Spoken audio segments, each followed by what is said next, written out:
In today's generation, people don't really know about climate change and how serious it really is. Climate change is so important because it changes climate, which can affect food production, water availability, wildlife, and human health. Weather conditions such as storms can damage infrastructures like roads, rail networks, and buildings. We interviewed some students and asked them a few questions. What is the difference between climate change and global warming? Isn't climate change and global warming the same thing?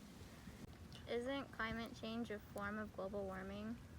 So I think climate change is about the general trends where climate, which is like the weather trends are changing and getting hotter in certain places and colder in certain places.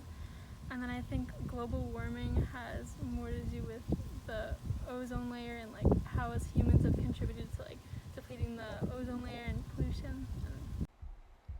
Climate change is all the variations long term in climate have influenced human evolution and history.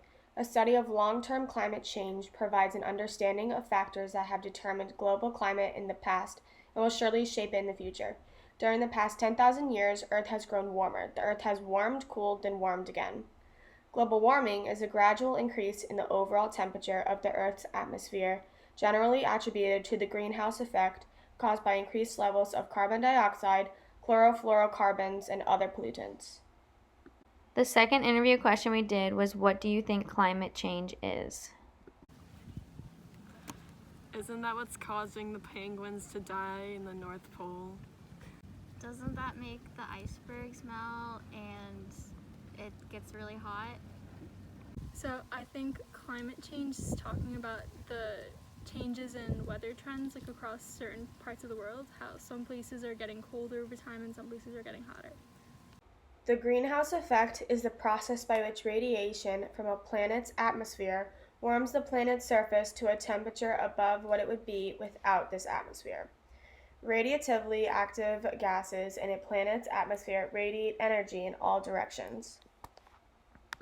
One factor of climate change is latitude, which depends on how close or far you are from the equator.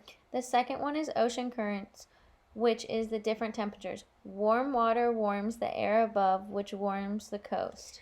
The third factor is wind and air masses, which is when heated ground causes air to rise, which results in low air pressure. The fourth is elevation, which is the higher you are, the cooler and drier. When air rises, it expands due to the low air pressure, which causes it to cool. And the fifth factor is nearness to water, which is when water heats and cools down slower than land does, having a moderating effect.